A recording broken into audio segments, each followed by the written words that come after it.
Bonjour à toutes et à tous. Shalom, shalom. Alors voilà, on est parti pour notre étude de la Haftara de Shabbat à Gadol. Alors, est-ce que tout le monde est là? Ça y est? Est-ce que vous m'entendez? Normalement, on est bon là maintenant. Est-ce qu'on m'entend? Faites-moi signe juste qu'on m'entend. Tout le monde est là? Shalom, shalom. C'est parti. Est-ce qu'on peut commencer? Oui, oui, non, non. Oui, super. Alors, c'est parti.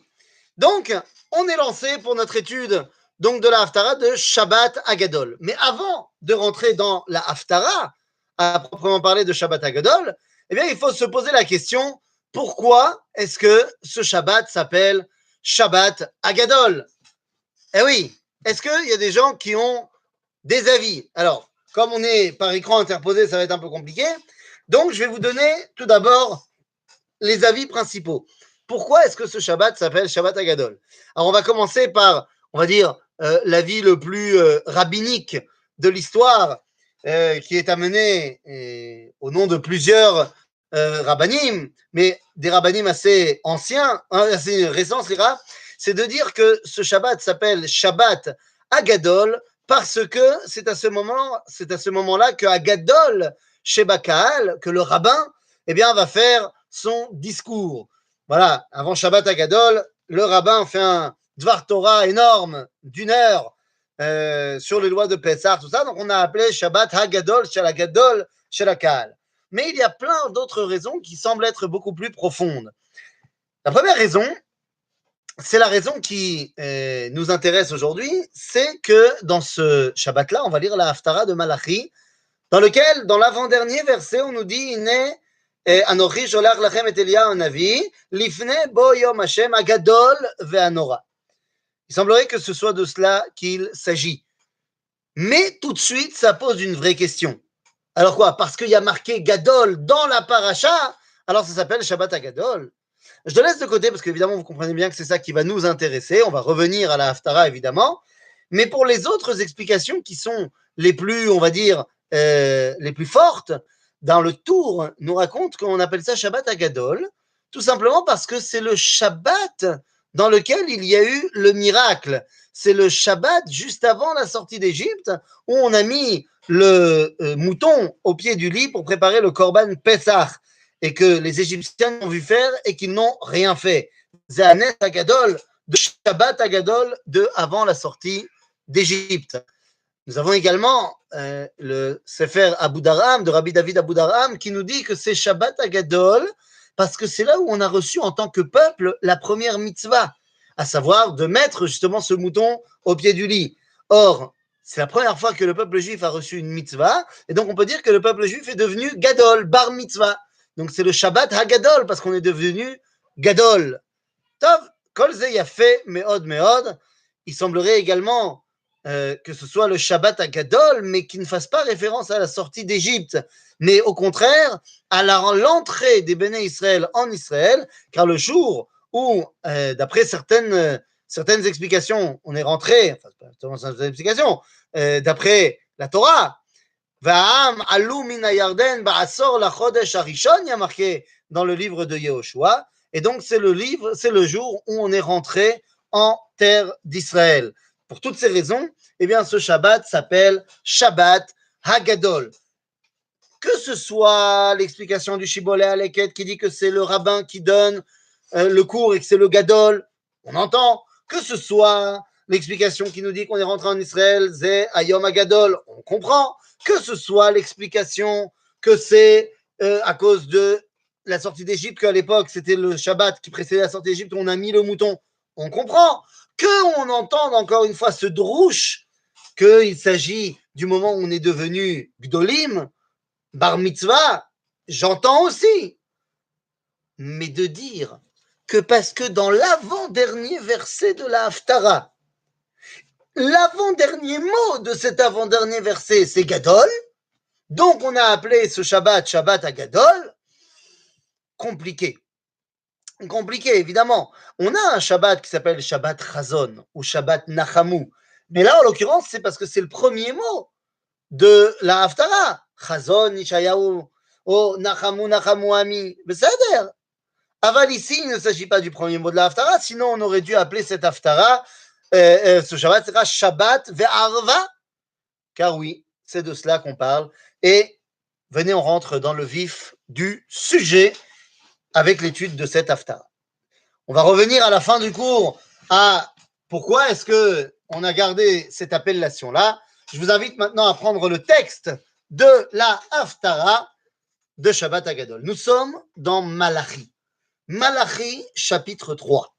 Alors, je pourrais vous balancer ça comme ça, que nous allons étudier le texte de Malachi au 3e chapitre, et puis rentrer dans les versets directement. Mais attendez, on ne peut pas faire ça. Parce que lorsque je vous dis que ça va être le texte de Malachi, chapitre 3, ça doit sonner également autre chose dans nos oreilles, à savoir, il s'agit du dernier chapitre de la prophétie. Malachi, c'est le dernier des prophètes. Le dernier des prophètes. D'aucuns diront que Malachi, c'est qui? C'est Mordechai. Oh. C'est-à-dire Malachi vit à cette époque de la reconstruction du deuxième temple. On est à la fin de la prophétie. Il est le dernier des prophètes qui a un nom qu'on connaît. En d'autres termes, le livre de Malachi est le dernier livre du Tanakh au niveau chronologique. Ce qui veut dire que le 3e chapitre, qui est le dernier chapitre de Malachi, c'est également le dernier chapitre de toute la prophétie. Nous avons donné le texte dans le Wartel. Alors, je pense que tu voulais dire What's up et non pas What up. Mais l'intention y était. Donc, venez, nous prenons maintenant le texte de la Haftara. וערבה להשם מנחה יהודה וירושלים כי מעולם ורשנים קדמוניות. Malachi nous parle de la Géoula. Malachi nous parle de Acharit Hayamim. Malachi nous parle du moment où la prophétie doit revenir. En fait, c'est de cela qu'on parle. Malachi sait qu'il est le dernier, si vous voulez, la dernière Opha'a, la dernière présence d'un prophète. Et donc, il doit donner les dernières directives, si vous voulez, au peuple juif. De quoi allons-nous donc parler? Eh bien, on va parler de ce qui est l'idéal. וערבה להשם מנחה יהודה וירושלים כי מעולם ורשנים קדמוניות. On doit revenir à cela. וקרבתי עליכם למשפט והייתי עד ממהר במכשפים ובמנאפים ובנשבעים לשקר ובעושקי שכר שכיר אלמנה ויתום ומתי גר ולא יראוני אמר השם צבאות. Le texte se concentre sur une seule chose. Ici, pour ouvrir le dernier chapitre de la prophétie, Malachi nous dit il faut faire cesser la corruption, le mensonge. En fait, il faut faire la justice. Il semblerait que le tzedek, la justice, est la base pour un retour du dévoilement de Dieu. C'est évidemment lié à Pessah. Barour, est-ce qu'on parle ici des goïms qui nous mettent la pression? Non! On parle ici des juifs entre eux-mêmes. Lorsqu'on nous dit Vekaravti alechem le mishpat vaïti ed memaher bamechashvim bamenafim, on parle des mechashvim bamenafim yehudim. On ne parle pas des goïms. Puisque Vekaravti alechem la mishpat. Donc, on parle des juifs qui se sont éloignés et qui font n'importe quoi. Il nous faut une justice au sein même du peuple juif. Ou beoshket sechar sachir, almana veyatom mateger, ceux qui profitent de la situation de, on va dire, patron-employé, qui profitent de la situation précaire de la veuve et de l'orphelin. En d'autres termes, le Navi commence en nous parlant d'un retour à la justice. Évidemment, vous comprenez que les haftarot doivent être mises en relation d'habitude avec la paracha. Mais ici, cette haftara-là, comme les haftarot de Nechamta, Shiva de Nechamta, sont à mettre en relation directement avec la Nechama, avec on va dire le réconfort suite au Khurban Bet Hamikdash de Tisha B'Av. Donc après, on a 7 haftarot qui nous remettent d'aplomb. Eh bien ici, la haftara de Shabbat Hagadol n'est pas la haftara de la paracha, mais la haftara en fait, de préparation à Pessah. Donc évidemment que les choses sont liées, car je vous rappelle ce qui est dit dans la Torah à propos de Pessah. Lorsque Moshe est envoyé chez Pharaon pour lui dire de laisser partir les enfants d'Israël d'Égypte, il y a un verset qui est très bizarre. On nous dit Vayetzavem, donc Dieu dit à Moshe qu'il devra ordonner à qui? Vayetzavem au pluriel, El Bene Israël vel Paro milech Mitzraim, leotzi et Bene Israël me'eretz Mitzraim.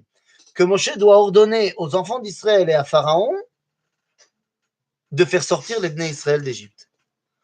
Et ce passouk est très bizarre parce que Moshe doit dire à Pharaon de faire sortir les Bnei Israël d'Égypte, on comprend très bien.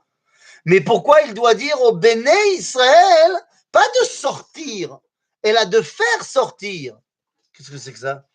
Comment les Béné Israël pourraient-ils être ceux qui décident si on libère les esclaves juifs ou pas? Eh bien, c'est à cela que vient répondre de manière absolument incroyable le Meshech Chochma, Rabbeinu Meir Simcha Cohen de Dvinsk, qui vit au début du XXe siècle, enfin au début, qui voit et qui vit les révolutions russes de 1917. Il voit la situation de l'époque.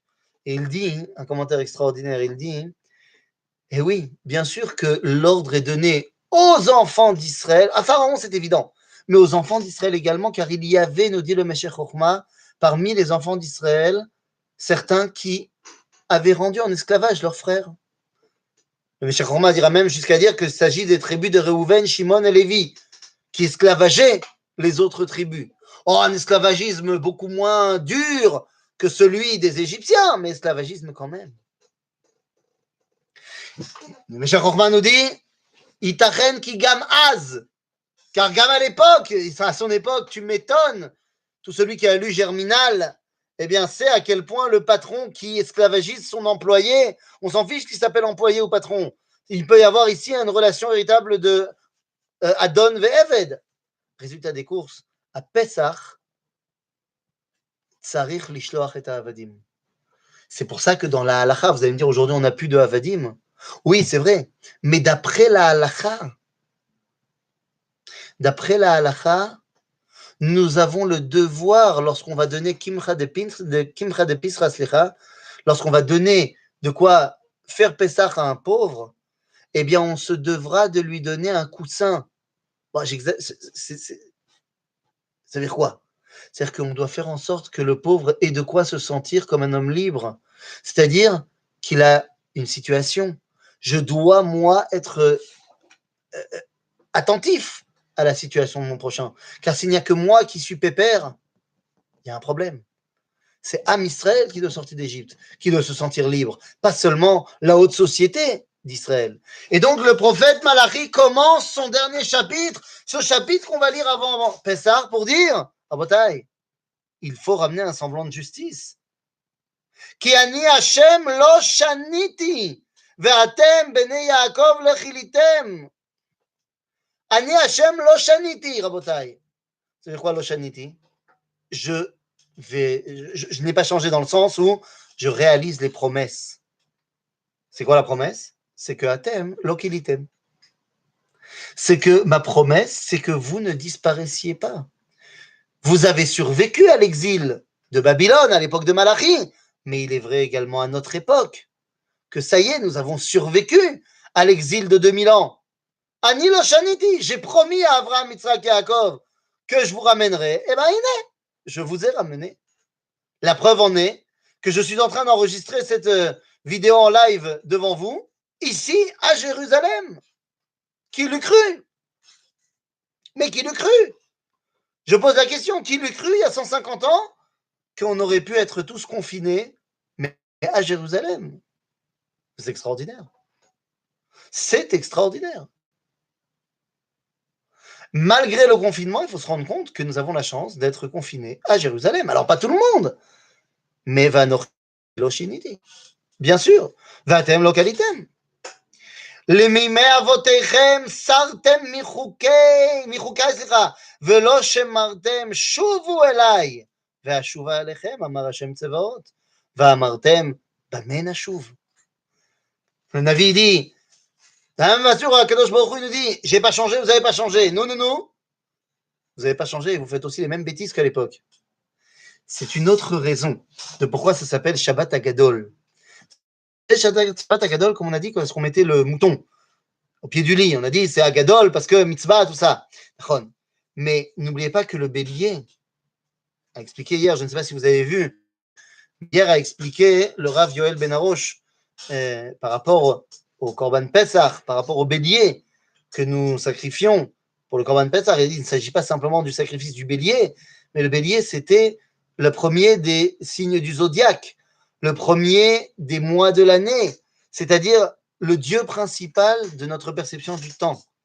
En Égypte, le bélier est c'est une divinité. Vous savez que toutes les divinités égyptiennes étaient à tête d'animal.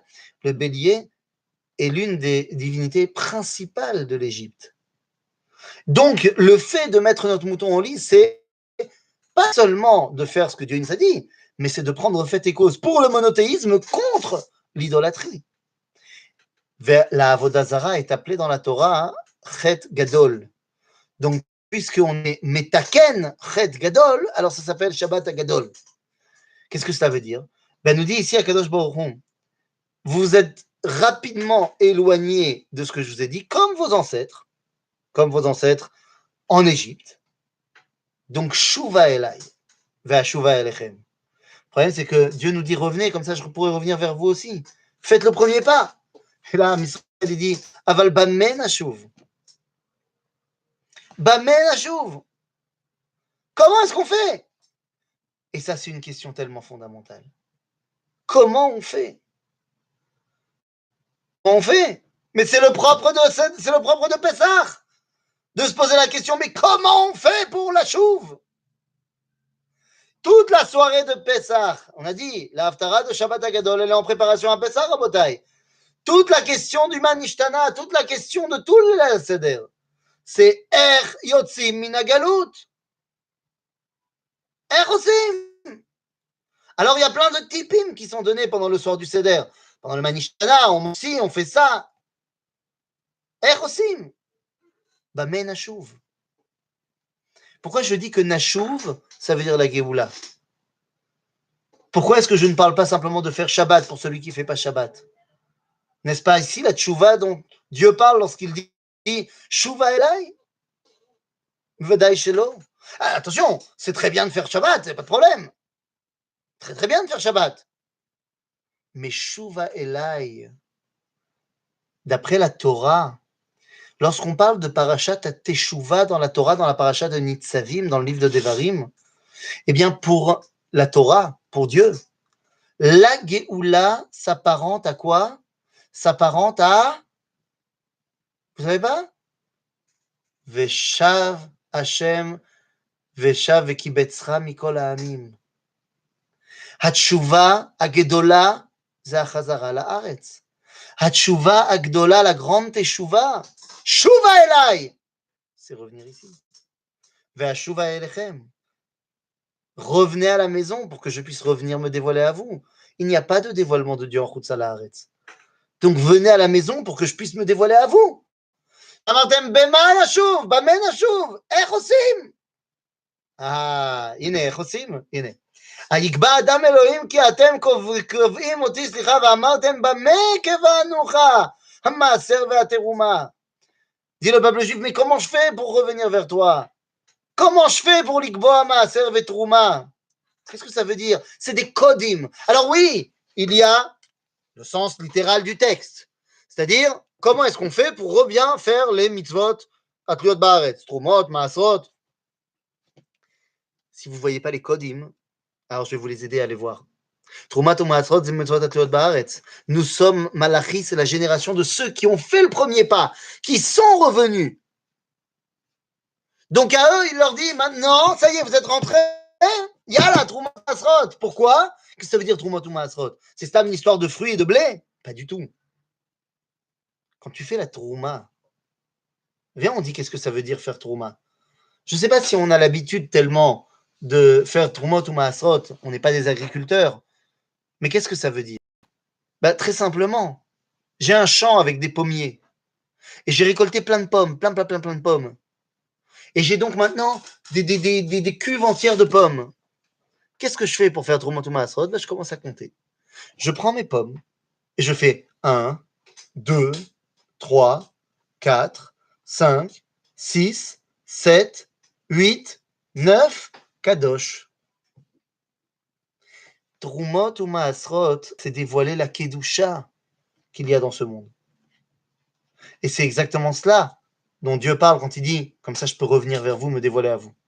Me dévoiler à vous, c'est dévoiler. Quand nous, on est capable de dévoiler la Kedusha. Donc c'est exactement de cela qu'on parle. Le prophète Malachi nous dit, mais tant que tu es là-bas, je peux pas. Donc maintenant que vous êtes là, yalla, Trumot U'Maasrot. Yalla, on y va, on commence à dévoiler la Kedusha.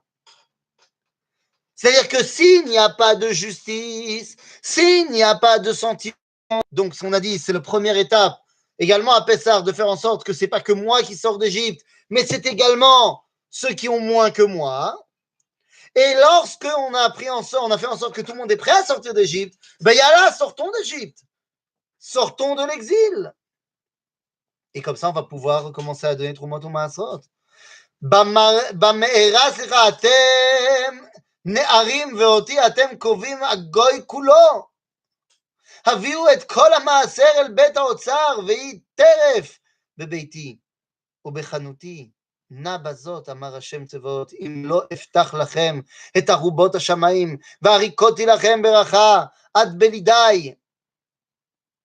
C'est moi qui vous donne tout, dit le prophète. Et si vous faites n'importe quoi, en d'autres termes, si vous êtes revenu ici, mais que vous n'avez pas l'intention de dévoiler Akadosh Baruch Hu, viens, on l'a dit autrement. Vous allez vous asseoir à la soirée du Seder et vous allez raconter à quel point Dieu a sorti nos ancêtres d'Égypte, mais que vous n'êtes pas prêt à sortir d'Égypte. Ma'inyan. Ma'inyan. Mais il faut bien comprendre cela. Vous savez, En mikra yotse mide pshuto. C'est-à-dire qu'on peut donner des explications, et des explications d'une profondeur incroyable, mais elles ne peuvent pas se supplanter au pshat. Elles doivent venir élever le pshat, évidemment, mais elles ne peuvent pas s'en supplanter. Qu'est-ce que je veux dire par là? Je veux dire par là que, vous savez, il y a, dans les années 2000, je crois, je sais pas, il y avait une série américaine où, comme d'habitude, dans beaucoup de séries américaines comme ça, il y a un juif qui est le héros de la série. Bon, t'inquiète pas, hein, le juif, il s'appelle Cohen, mais il est marié avec une Goya, il n'y a pas de problème. Et je me rappelle qu'il y avait un épisode où c'était Pessah.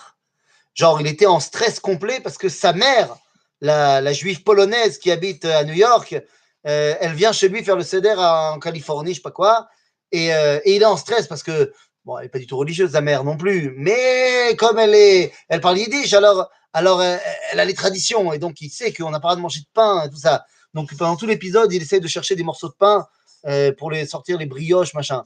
Et tu vois, bon, il y a plein de péripéties, et tu vois, à la fin de l'épisode, tu le vois assis autour du seder avec sa mère, avec ses enfants, goyim, évidemment, et qui est en train de parler de c'est quoi le sens de cette fête de Pessah. C'est la liberté individuelle, que chacun d'entre nous, nous sommes des hommes libres. C'est Hamoud!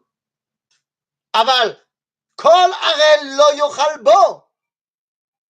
Homme libre! C'est un peuple juif qui est libre. C'est pas monsieur et madame qui commence à parler de la liberté de manière humaniste.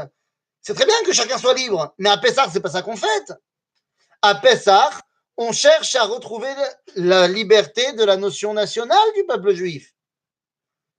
Tu ne peux pas me dire, oui, le soir du Seder, on raconte la sortie d'Égypte, on raconte la sortie d'Égypte, et quand on te demande à toi, Vema,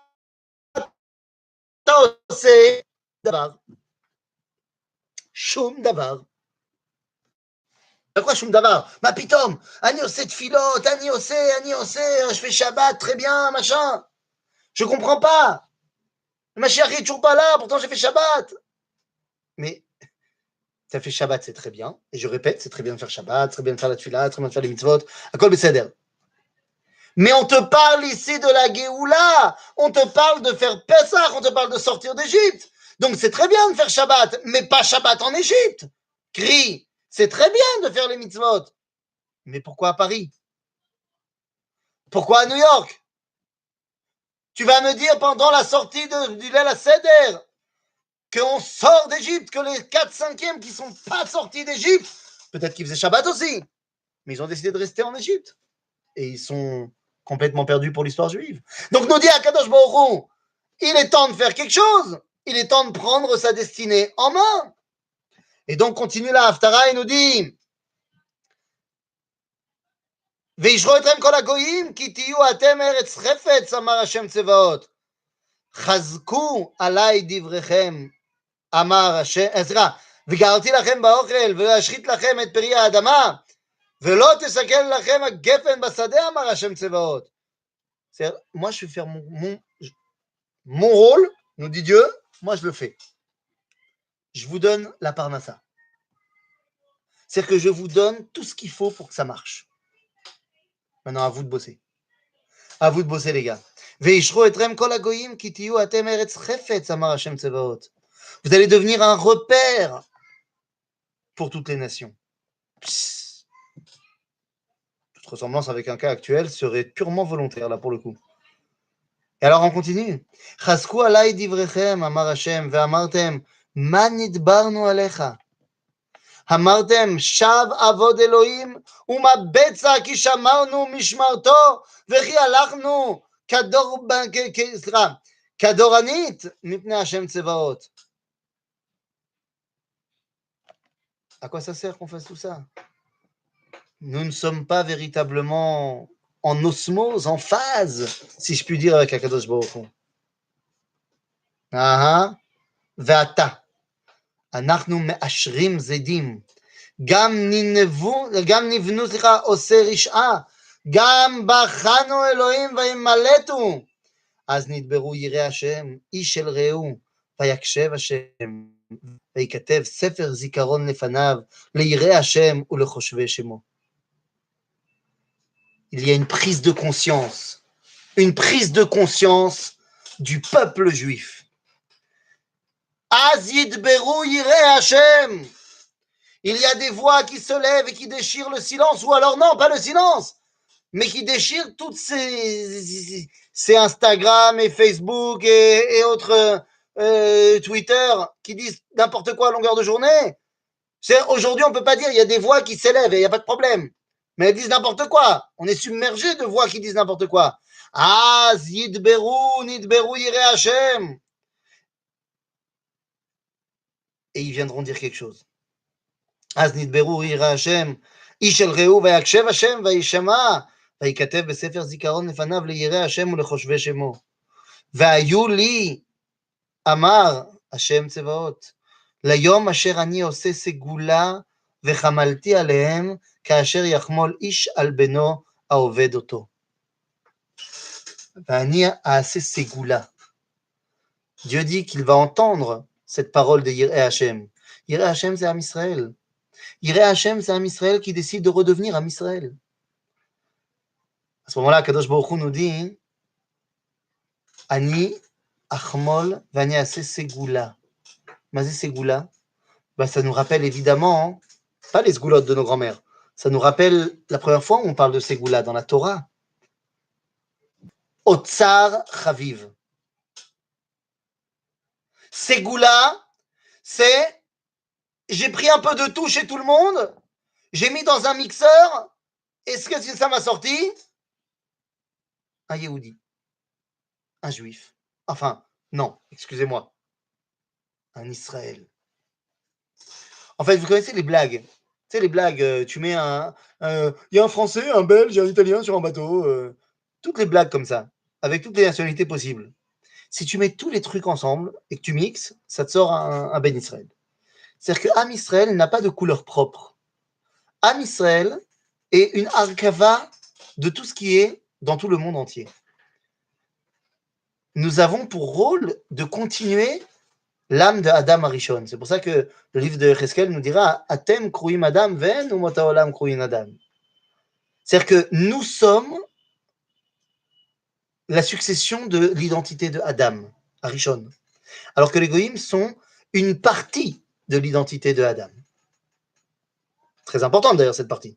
fondamentale, parce que le fait qu'il soit chacun une partie bien définie permet de mettre en place cette partie-là et pas au détriment de l'autre. Mais il faut qu'il y ait un rikouz. Ce rikouz, c'est Am Israël qui doit le faire. Et donc à ce moment-là, Bémet, והיו לי אמר השם צבאות, ליום אשר אני אעשה סגולה, וחמלתי עליהם כאשר יחמול איש על בנו העובד אותו. ושבתם וראיתם בין צדיק לרשע, בין עובד אלוהים לאשר לא עבדו. Et à ce moment-là, on pourra très bien faire la différence de qui est Oved Hashem et qui est pas. J'ai pas compris. Et à l'époque, on pouvait pas la faire la différence? On peut pas faire la différence à l'époque? C'est pas compliqué, Bagalout, t'as roué, je manière tfilin, le manière tfilin, moi c'est pas shoot là. Non. Dis le Rav Kook. Dis le Rav Kook, dans Shmona Kvatzim, Kovetz Vav, que tu crois quoi? Tu crois que celui qui semble être quelqu'un qui est Lo Oved Hashem ou Lo Oved Hashem, יכול להיות que dafka lui qui met pas les tfilin, mais qui est en train d'assécher un marécage, ou Oved Hashem pi elef. Quand j'étais au Machon Meir, j'ai rencontré un vieux. Enfin, c'est un vieux. Moi, j'avais 18 ans, donc pour moi, tout ce qui avait plus de 20 ans était vieux. Il avait une bonne cinquantaine d'années, un truc comme ça. Il est venu étudier à Torah, machin. Et il dit, tu sais pourquoi mon grand-père, il n'était pas religieux?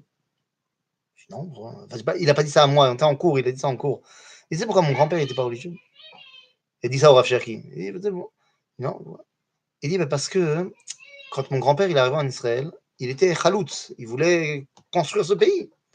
Mais le meilleur moment pour travailler la terre, comme il faisait très chaud, c'était au lever du soleil. C'était le moment où les gens ils partaient avec le tracteur, ils partaient avec les trucs, ils allaient travailler la terre. Pas de tracteur, il n'y a pas de tracteur à l'époque, mais. Il dit donc, s'il avait été religieux et qu'il avait voulu prier Vatikin au lever du soleil, il n'aurait pas pu travailler la terre. Donc, Dieu il a fait en sorte qu'il ne soit pas religieux. Comme ça, il a pu reconstruire la terre d'Israël. Moi, aujourd'hui, quand j'étais au kibbutz et que j'ai travaillé la terre, ben, aujourd'hui, dans le tracteur, il y a le Masgan. Donc, on peut travailler la terre aussi à 9h du mat. Donc, Dieu il m'a fait faire tchouva et comme ça, j'ai pu aller prier Vatikin. Tu crois vraiment que Bagalout, tu as livdok mi Oved Hashem ve milo? Tu peux pas. Donc, Bagalout, pourquoi? Parce que tu vas voir véritablement qui est en train de réaliser l'identité d'Israël et qui ne la réalise pas. Et donc, une fois qu'on a terminé cela, eh bien, alors on peut passer à l'autre étape. Iné. כי הנה היום בא בוער כתנור והיה כל זדים וכל עושה רשעה, קש וליאת אותם היום. הבא, אמר השם צבאות, אשר לא יעזוב להם שורש וענף. Oh, ouais. Dur, hein, pour ceux qui vont contre la volonté d'Akadosh Baruch Hu. Encore une fois, comprenez-moi bien, on parle ici de la névoie de la Géoula. Ne venez pas me dire qu'ici Akadosh Baruch Hu crie contre ceux qui font pas Shabbat. Encore une fois, et je le répète, il faut faire Shabbat. Mais ici, on parle de ceux, je le répète, qui né ayom ba, boer katano vayu kol zedim vechol ose risha. Risha keneged ma? Kol la Torah kula. Des fois, tu peux être rasha keneged kol la Torah kula, avec, et des fois, tu peux être un tzaddik sans barbe et sans chapeau. Il faut voir est-ce que tu es en train de participer à ce que Akadosh Baruch Hu il veut que tu fasses ou pas. Alors évidemment, le mieux, c'est quoi? C'est de faire Shabbat et de faire avancer la Géoula. Il n'y a pas de débat. D'ailleurs, c'est ce qu'il va nous dire. וזרחה לכם יראה שמי שמש צדקה ומרפא בכנפיה. למה? ויצאתם ופשתם כעגלי מרבק. Et pourquoi est-ce qu'il faut que le soleil va nous guérir, guérir ceux qui sont יראה השם, כן, יראה שמי. Pourquoi est-ce que ils étaient malades? כן, כן. מחלת הגלות. il n'y a pas de plus grande maladie que l'exil. Et donc viendra un temps où Akadosh Baruch Hu sortira le soleil, Vaizrach lo Hashemesh, ça y est, c'est la Géoula. Et donc, tous ces gens-là, Yir'e Shemo, vont être complètement réparés de cette résurrection nationale, de cette Géoula. Vous comprenez qu'on est en train de parler de toutes les étapes de l'histoire du Seder. Ine, on est arrivé à Rabotenu Igi Azman Kriyat Shema Shel Shacharit. On est arrivé à se lever du soleil dont on évoque dans la Haggadah. On passe d'étape en étape dans cette Haftara. On est en train de remettre en place, de préparer l'El Seder, tout simplement. Que tu comprennes quelles sont les étapes de l'El Seder. Au début de la Haftara, on t'a parlé de celui qui était Eved, qu'il faut sortir. Vedaï Mashiabudim. C'est Kedeged Trilat L'El Seder. Où on te dit quoi? Ashata Avdei dans Al-Rahmania. Ensuite, on a dit on est parti face à une autre dimension qui est la sortie de l'exil. Ine, v'chol hamarbel saper harei meshubach. Tov, nous, il y a fait. Mais on a dit, entre les deux, il a dit, il faut faire quelque chose. Et faire quelque chose, c'est les questions qu'on se posait, c'est le Manishtana. Maintenant, on parle de ce Igi Azman Kriyat Shema Shel Shacharit, Ve'amar Rabbi Elazar qui nous parle de la Géoula Atida. Tov, il y a fait, nous, Ve'az. Ve'az quoi? Combien de fois on t'a parlé des Rechaïm? Là, dans cette Haftara, qu'il faut ramener. Et à ce moment-là, Iné.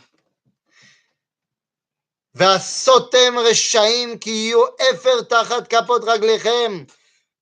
C'est pas shoot. Les Rechaïm, ils vont être efer tachat kapot raglechem. Tu vas leur marcher dessus.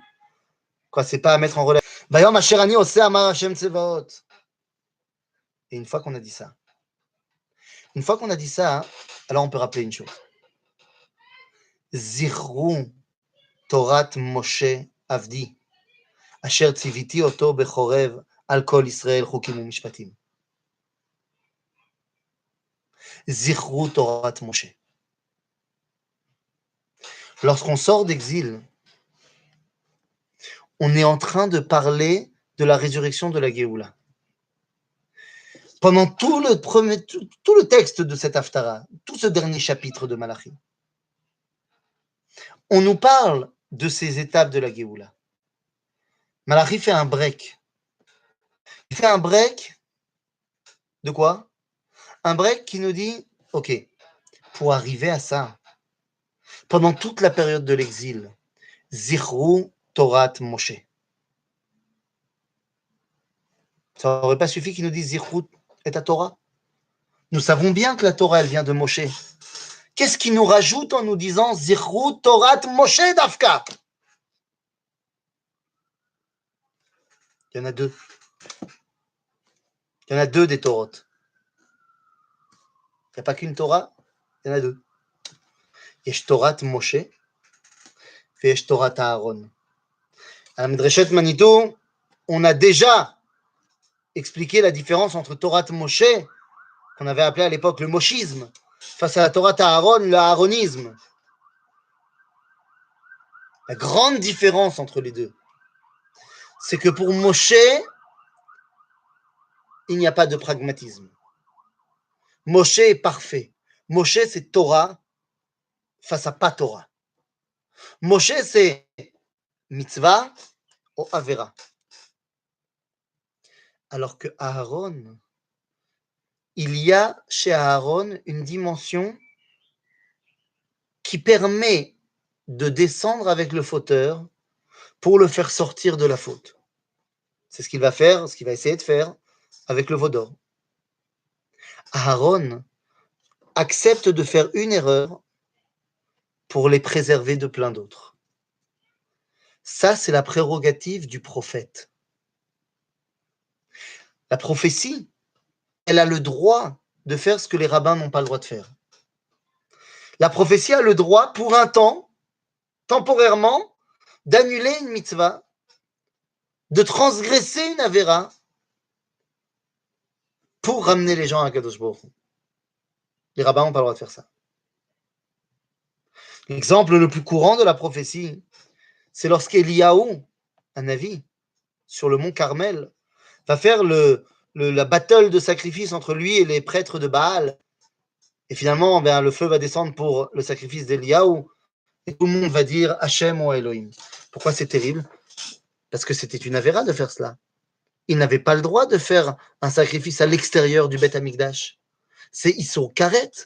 Mais la situation l'exigeait. Et donc, c'est la prérogative du prophète, d'après la Torah de Moshe, qu'on a le droit de transgresser une avéra pour faire à la plus grand nombre, leur faire prendre conscience qu'il faut revenir à Kadosh Baruch Hu. Ça marche quand il y a la prophétie. Quand il y a la prophétie, on peut faire ça. Quand il n'y a pas la prophétie, quand on est en exil, on doit s'en tenir à une étude froide, ashkénaze si vous voulez, de la halakha. C'est-à-dire de comment Dieu nous a dit de continuer à être juif pendant l'exil pour ne pas s'assimiler. Donc nous dit Malachi juste avant de faire sa punchline, il nous dit Zichru Torat Moshe. C'est le fameux Veisha Amda. Veisha Amda qui vient juste après Baruch Hamakom, Baruch Shenatan Torah la Amo Israël Baruch Hu. Pendant toutes ces générations, pendant tous ces exils, nous avons réussi à survivre grâce à notre attachement à la Torah. La reine nous dit Malachi, Zichru Torat Moshe Avdi asher tziviti oto bechorev al kol Israël chukim mushpatim. Pendant l'exil. Alors quoi, pendant la Géoula, Lo Zichru Torat Moshe, Vadaï Zichru Torat Moshe. Mais pendant la Géoula, on va pouvoir également utiliser une autre carte, notre joker. Car la Torah de Moshe a réussi à ramener autour de la table du Seder 4 enfants, 4 fils. Chacham, Yir'eh Shemo, Atam, qui demande Maosim, comme on a vu dans la Haftara, Aracha, comme on a vu ici dans la Haftara, Vasheino Yodea Lishol Bichlal, qui regarde tout ça et qui se dit je ne sais pas quoi te dire. Manomar. Yesh Shoalim Ba'Haftara, il y en a qui disent Manomar. Qu'est-ce qu'on peut dire autour de la table du Seder? La Torah de Moshe n'a pas ramené le 5e. Le 5e qui a oublié de sortir d'Égypte. Eh bien, pour celui-là, on dit Ine anochi sholeach lachem et Eliya hanavi lifnei bo yom Hashem hagadol v'hanora. Ani sholeach et Eliyahu hanavi. Et Eliyahu hanavi, il fera comme ce qu'il a déjà fait. S'il faut, il transgressera. Mais il ramènera Lev avot ve'eshiv, Lev avot al banim, ve'lev banim al avotam. Au cœur des enfants et les enfants au cœur des parents. Mais c'est quoi ça? C'est pas shoot. Amarnu. À Avot, c'est ceux qui étaient en exil. À Avot, c'est ceux qui, dans chaque génération, sont les générations de l'exil. Dans la paracha de Vaïra, on nous dit Vaïra el Avraham, el Yitzhak, el Yaakov, el Shaddai, ushmi Hashem lo nodati lahem. Rashi nous dira qu'est-ce que c'est Vaïra el Avraham, el Yitzhak, el Yaakov? El Avot. Toda Rabba, j'ai besoin de Rashi pour savoir qu'Avraham, Yitzhak, Yaakov, c'est les Avot. Ken, tu comprennes qu'est-ce que ça veut dire Avot? Avot, c'est ceux qui ont connu El Shaddai, c'est-à-dire celui qui promet, mais qui ne réalise pas. Dieu a promis la survie du peuple juif et la terre d'Israël. Mais à l'époque de l'exil, il n'y a pas. On n'a pas vraiment l'impression que le peuple juif survit. On a une vision beaucoup trop étriquée pour voir la grandeur du peuple juif survivre. Et puis la terre d'Israël, on n'en parle même pas. Mais à Banim, les Banim, c'est ceux qui connaissent Shmi Hashem, Yir'eh Shemo, Yud Kevavke, celui qui réalise les promesses, qui montre un peuple juif ressuscité en terre d'Israël. Et le problème, c'est que les Juifs Banim voient dans les Havot quelque chose qui ne leur ressemble pas. Ils sont toute la journée à la synagogue en train de prier. Ils ne font rien. Et donc, ces juifs banim, certains ont décidé d'arrêter d'aller à la synagogue prier parce qu'ils disent on n'a pas le temps pour ça, hein. Nous on fait. Ils sont marrants, les juifs, à prier, à vouloir la Géoula, la table très longue, doit sécher les marécages. Mais il y a également les Haot qui sont à la synagogue qui disent mais à quoi bon assécher vos marécages? Parce qu'on a besoin de la Torah des Havot et on a besoin de l'action des Banim. C'est pour ça que vient Eliyahu Hanavi ve'eshiv lev avot al banim ve'lev banim al avotam. Eliyahu fait le pont entre les Havot et les Banim. Eliyahu est celui qui permet est-ce qu'on met en pratique Bagéoula. ולכן, והשיב לב אבות על בנים, ולב בנים על אבותם. פן אבוא והכיתי את הארץ חרם. Mais la tradition d'Israël, une fois qu'on a dit ça, revient sur le verset qui l'a précédé. Et qui dit, parce qu'Am Israël ne veut pas terminer sur Pen avo veikani et haaretz cherem. Non, j'ai pas envie de terminer là-dessus. Parce que je sais que ça va bien se passer. Je sais que ça va bien marcher. Et donc finalement, la tradition d'Israël termine en disant Ine anochi sholach lachem et Eliyahu hanavi lifnei bo yom Hashem agadol ve'anora. La reine, la tradition juive, a décidé d'appeler ce Shabbat, plus que pour toutes les raisons historiques qu'on a citées, Shabbat Hagadol, parce que c'est le Shabbat où on prépare le peuple juif à lire la Haggadah et à comprendre cette Haggadah. Et c'est pour ça que nous dit le Khatam Sofer que Shabbat Hagadol s'appelle à l'origine Shabbat Haggadah, ou du moins à l'origine ça s'appelle Shabbat Hagadol, mais on s'est habitué à l'appeler Shabbat Haggadah, parce que le minag chez certains Ashkenazim, c'est que pendant Shabbat Hagadol, l'après-midi de Shabbat Hagadol, on lit la Haggadah. Pourquoi est-ce qu'on doit la lire alors qu'on va la relire 5 jours plus tard?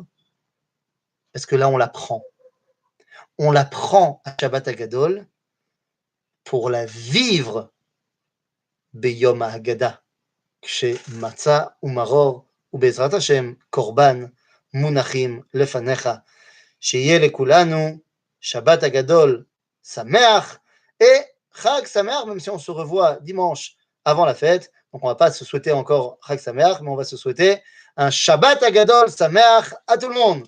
À bientôt les amis.